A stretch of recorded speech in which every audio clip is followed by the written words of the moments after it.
Hi, I'm Diane Hendricks and welcome to Fresh to Frozen and Back. This show is going to make your life easier. In each episode, I'll show you how to prepare delicious and healthy meals, how to freeze them properly, and then bring them back to the table at a later date. Today, I want to share some of my favorite freezer hacks, fresh to the freezer.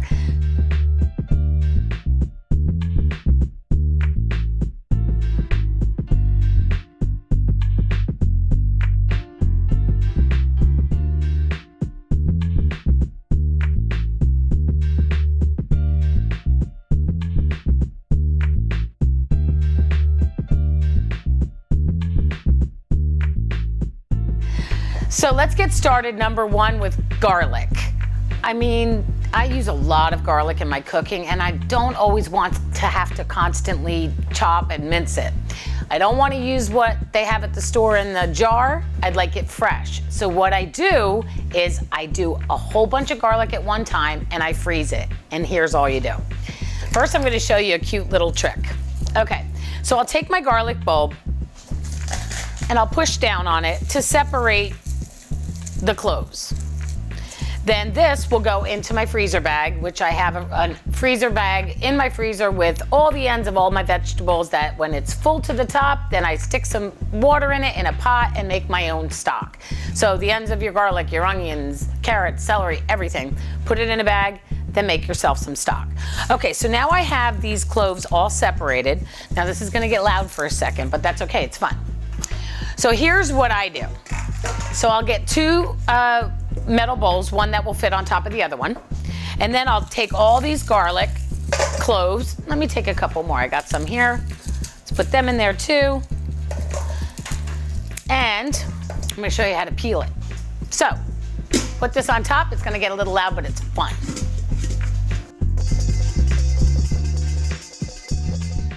Give it one more. Check this out. They're all peeled.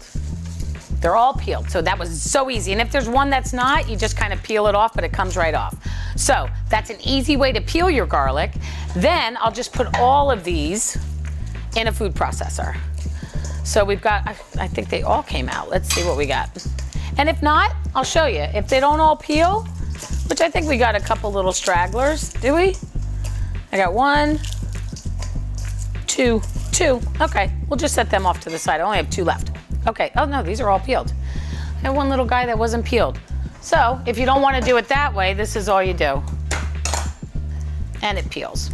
Comes right off. Okay, but now you didn't have to do that for each and every one of these. So now what I'm gonna do is I'll take it and just zip it in this food processor for one round. There we go. That's it. Now, I'll take this garlic and I'll put this on an even layer in a platter or a baking sheet. Check this out. So I have all this minced garlic. It smells amazing. I use it all the time. So I'll put this in an even layer, kind of shake it out, and I'll stick this directly into the freezer. Once it's frozen solid, then I'll take one of these, put it in it. This is frozen solid. Put it in the container, because if you put it in all like this without it being separated, you're gonna have this big glob of garlic rather than separated little pieces. So once it's frozen, put it in there, stick a lid on it, put some masking tape and a Sharpie, label it and date it. Anytime you need fresh garlic, you just go into your freezer, take your piece out, and then put it right back in the freezer. Now the key with the things I'm gonna show you with the ginger and the herbs is once it's frozen solid and you take it out to use it, you have to use it, take it out of the container and get that container directly back in the freezer. If you don't put that back in the freezer, the garlic will be all mushy, the herbs will turn like black, and then you have to throw them out. So the key is to keep it frozen, and when you take it out, use it, get it right back in, and you will have fresh garlic whenever you want it. Ginger, same thing. But I wanted to show you how to peel ginger. So I peel it. The easiest way to peel ginger is with a spoon. And I actually use a grapefruit spoon because the little ends of the grapefruit, you can use a regular spoon, but the grapefruit spoon helps to peel it. So the easiest way to peel ginger is just to go like this. If you try to do this with a peeler or with a knife, it takes forever. So what I'll do with the ginger is the same thing. I'll peel it. Let's just do a little bit of the end. Oh. It smells so good, and it smells so good on your hands. And even the grapefruit spoon helps to get around those little knobs. Okay, so let's peel this. Just like that, super simple, easy peasy. And ginger is so good in so many things. Oh my gosh, I love it in everything. And I love crystallized ginger, which is kind of like a little sugar-coated ginger. It's so good. Okay, so we have this peeled ginger. Oh my gosh, it's so yummy. And then what you do is you do the same exact thing that you did with the garlic. You're gonna chop it up, and for this, you're gonna have to chop it up a little bit first. Just make a couple of coarse chops because it's very fibrous. So you wanna just do a couple of chops, and then you'll clean out your food processor, but I'm gonna leave it there because I don't mind a little garlic in with my ginger right now. And then you'll do the same thing, but this one will be on pulse rather than puree. So we'll pulse this.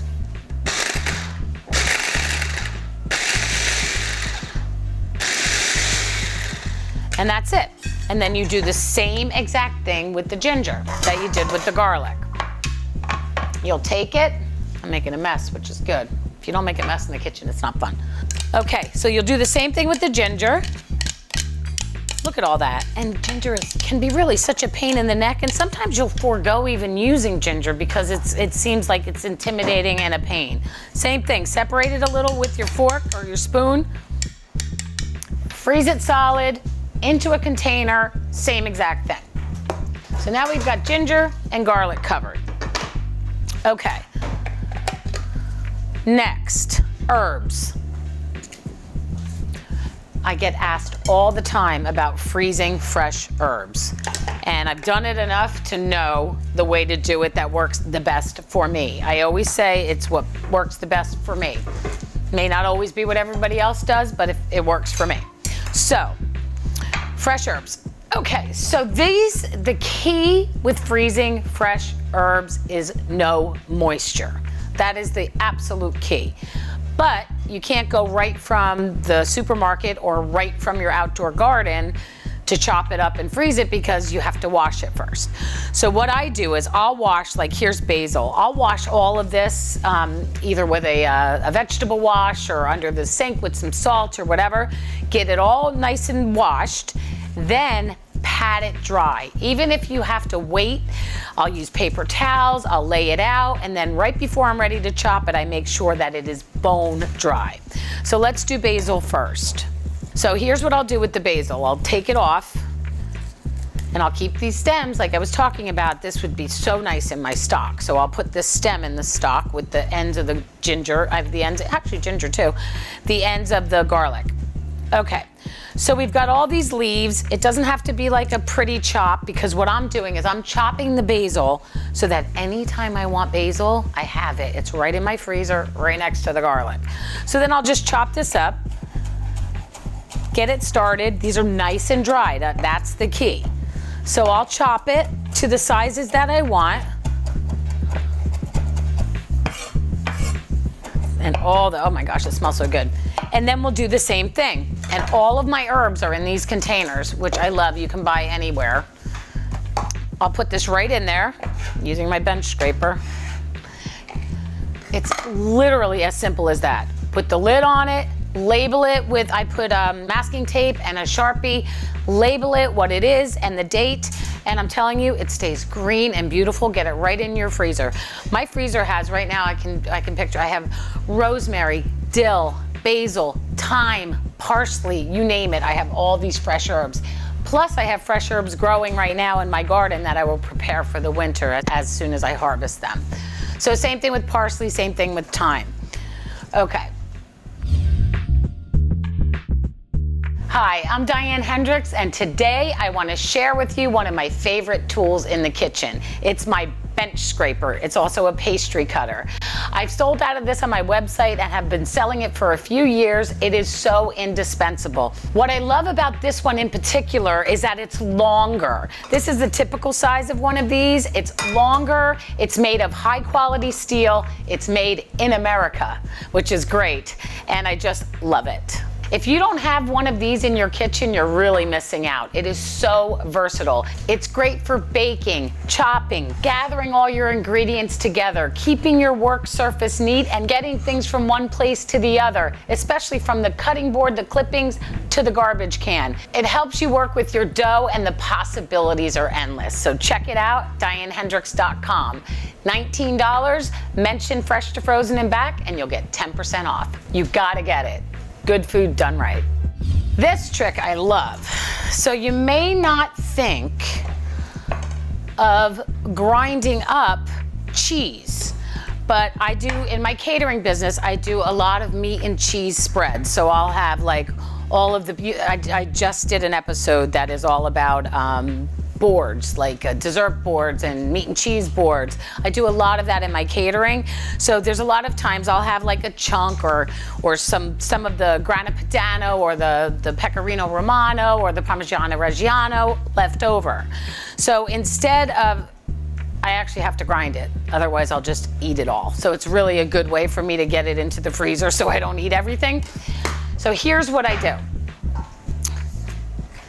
I still have the ginger in here, so I'm just gonna take a second and just clean this out because I want my food processor to be nice and dry. Okay, so in the food processor, I'll take, like, these are some of the pieces that I had on a board or I was gonna put on a board and didn't. Put that in there. And then I'll get started with that. So I'll do that one first before I do the rest. So I'll put this in and just let it go. And you end up with perfectly grated cheese, and it's fresher and it tastes so good. So if you don't have the pieces already broken off, I don't want you to think you have to keep breaking these off. What you do is you just cut them into small pieces and do it a little bit at a time. You can even do the end rinds because that grinds down beautifully. So I'll start with this. And I'll just show you how it works with the big pieces. Sometimes it gets caught in the blade, that's why you want smaller pieces, and you'll pulse first. And what it's doing is it's starting to break it down. Now I think it'll work. And there you go. You end up with this beautifully grated cheese. And then I'll take all this. I'll do this later after we're done because you already get the gist. And I'll put it in here. And I'll either put this in my refrigerator, and whatever I have extra, I'll stick in the freezer, do the same thing. It freezes great, really great. Lid, masking tape, date, label. Okay, what's next? Let's see what we got. Bread. I don't know if you thought about it, but bread freezes great. And we don't need a ton of bread in my house, but I like to have it on hand if we want a sandwich or something. So you can actually take this entire loaf. This is a loaf of rye bread. You can take this whole loaf of rye bread, put it in a zip top, freezer safe bag. They have to say freezer safe on it, or freezer, just freezer bags. And then get all of the air out. I learned this from my mother. My mother did this our whole lives. Then I'll label it and date it. When you want a piece, you just open it up, pull off a little piece, put your little thumb under there, pick it off, take it right out of the freezer. You can pop it right in the toaster, let it sit on the counter for 5 minutes. But this is the way to keep bread from going bad, especially since not everybody's eating so much bread anymore. So bread freezes great. Bagels, croissants, pastries, muffins, all bread products freeze really, really well. Here I have some meat and cheeses, meats that I was using on a meat and cheese board. And this is some chorizo and this is some sopressade. Again, freezes beautifully. You can freeze it just like this, just right in this pile. And when you take it out, you can take these pieces off and they freeze great. This was actually frozen already.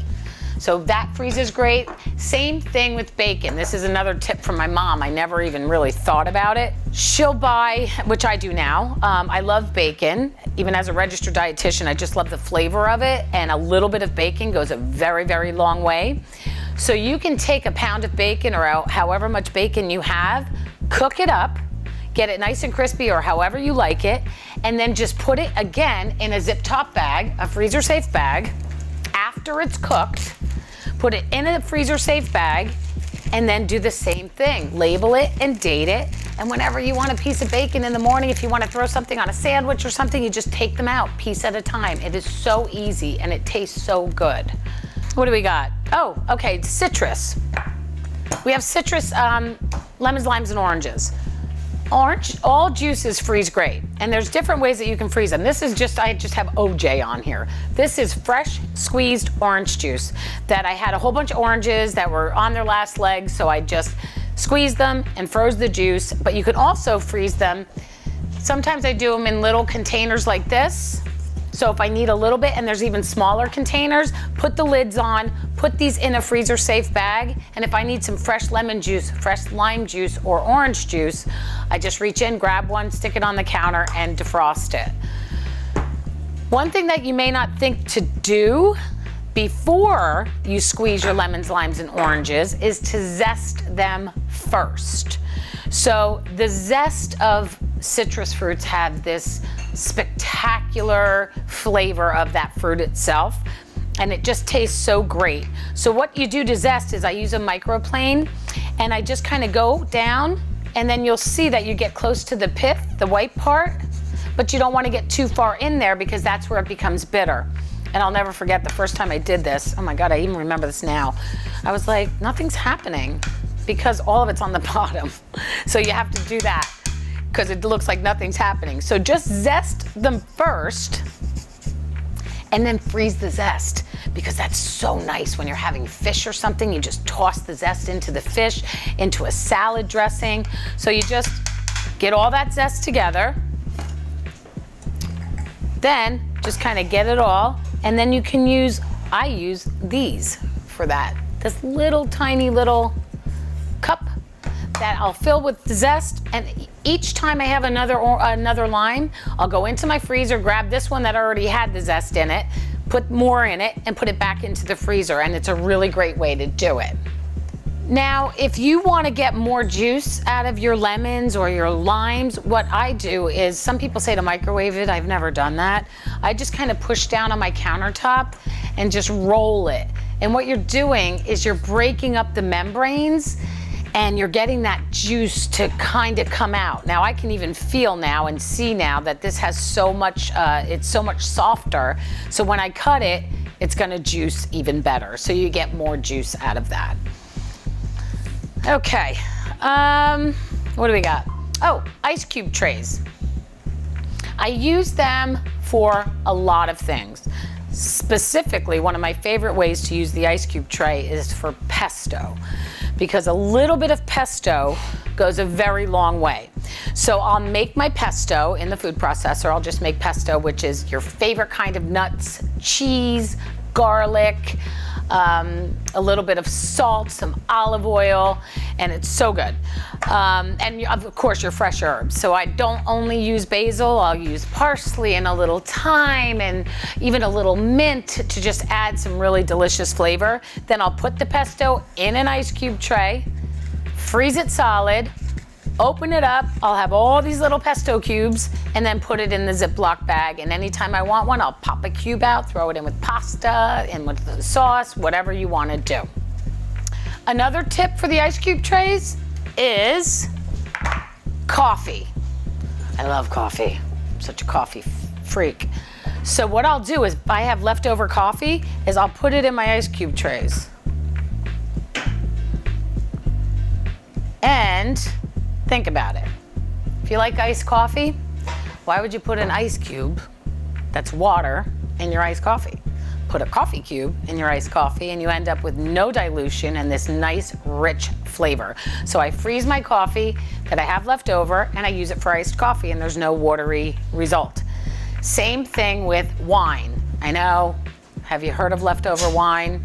I don't. I'm not usually, but if by chance you have some wine left over from the bottle, what I like to do is I'll take, it can be white wine or red wine, it doesn't matter. I'll take a berry of any sort. These are blackberries, and I'll drop them in the ice cube tray.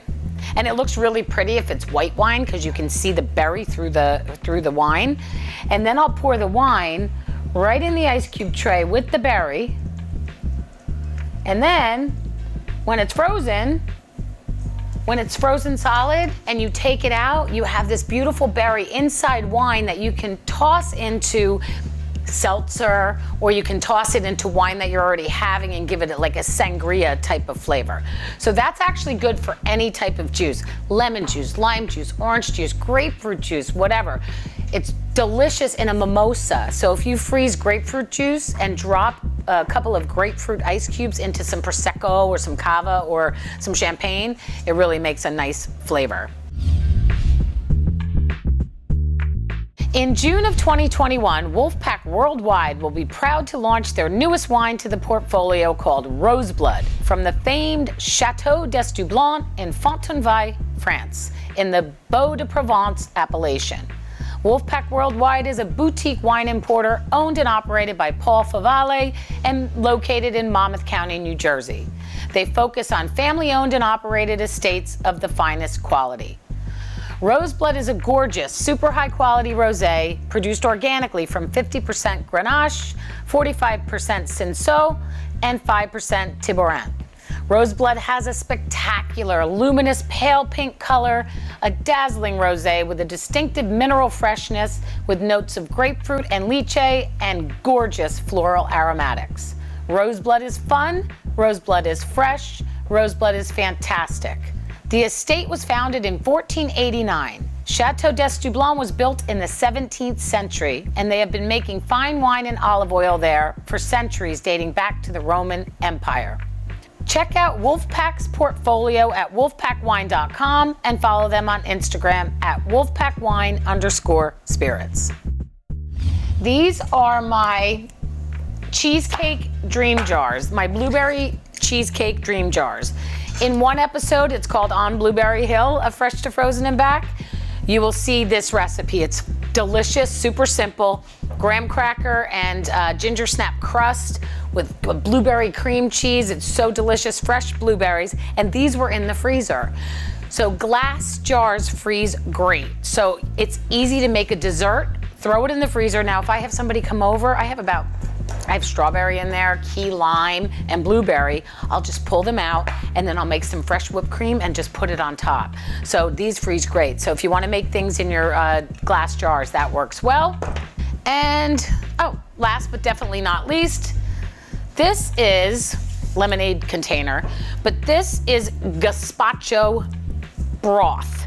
So when I made the gazpacho, I had some extra broth left over. So I freeze this, and then I just defrost it and chop up some fresh cucumbers and peppers, and it makes an instant gazpacho. It's so good. Real quick, for something fun, I'm gonna show you what to do with some fresh herbs, and this freezes great. So this is fresh chopped parsley, garlic powder, oregano, dried oregano, or fresh you can use, but not a ton. What do I have here? Oh, I have a little bit of thyme leaves and some onion powder.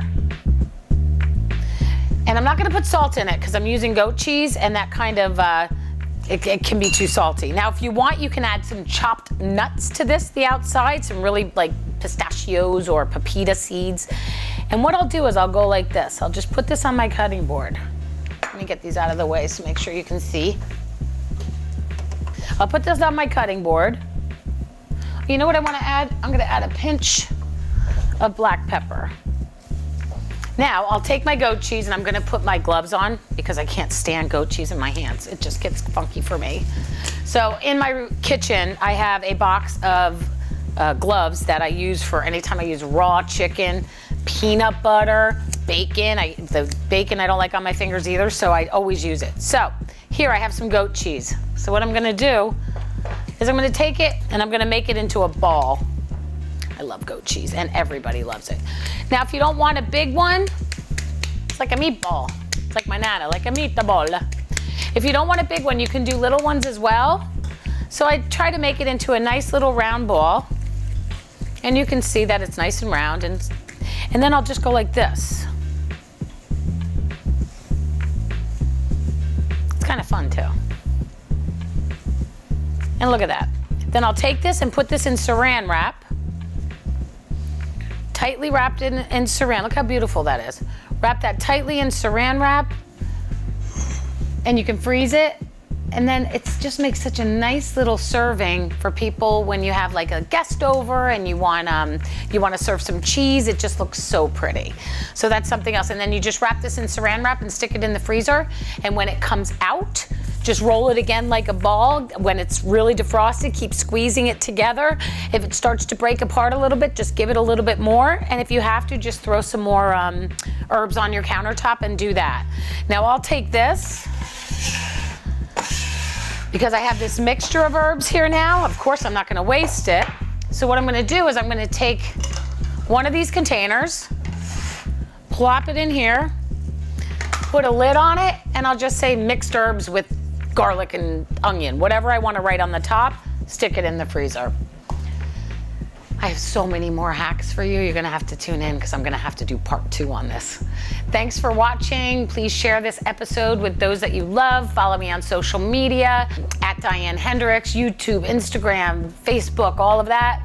And check out my website, dianehendricks.com. I have a store with all kinds of great products on it. And I'll see you next time. Thanks for watching.